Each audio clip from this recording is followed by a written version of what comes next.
মার্কিন গাড়ি প্রস্তুতকারক প্রতিষ্ঠানগুলো দীর্ঘদিন ধরে আমদানি করা যন্ত্রাংশের উপর উচ্চ শুল্কের কারণে ব্যবসায়িক ক্ষতির মুখে পড়ে। তবে যুক্তরাষ্ট্রের গাড়ি শিল্পে নতুন করে স্বস্তি দিতে বিশেষ পদক্ষেপ নিতে যাচ্ছেন মার্কিন প্রেসিডেন্ট ডোনাল্ড ট্রাম্প। দেশের গাড়ি নির্মাতাদের ওপর ট্যারিফের প্রভাব কমাতে এই উদ্যোগ বলে জানান হোয়াইট হাউসের এক শীর্ষ কর্মকর্তা।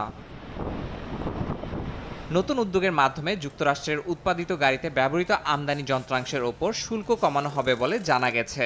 এই পদক্ষেপের ফলে ফোর্ড, জেনারেল মোটরস ও স্টেলান্টিসের মতো বড় গাড়ি নির্মাতা প্রতিষ্ঠান সরাসরি উপকৃত হবে। জেনারেল মোটরসের পক্ষ থেকে এই ঘোষণাকে স্বাগত জানানো হয়েছে। প্রশাসনের সঙ্গে ইতিবাচক আলোচনা অব্যাহত রাখারও আশা করছে তারা। এই সিদ্ধান্তের মাধ্যমে মার্কিন গাড়ি উৎপাদন শিল্পের সঙ্গে যুক্ত লাখো মানুষের কর্মসংস্থান সুরক্ষিত হবে বলে ধারণা করা হচ্ছে।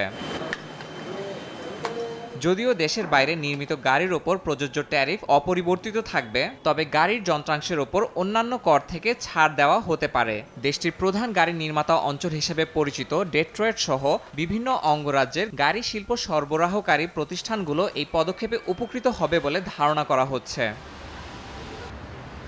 বিশেষজ্ঞদের মতে শুল্ক শিথিলের উদ্যোগ মার্কিন গাড়ি শিল্পকে স্বস্তি দিলেও দীর্ঘমেয়াদে এর প্রভাব নির্ভর করবে বাজারের চাহিদা ও ভোক্তা ব্যয় সক্ষমতার ওপর। আগামী ৩রা মের মধ্যে চূড়ান্ত ঘোষণা আসবে বলে ধারণা করা হচ্ছে।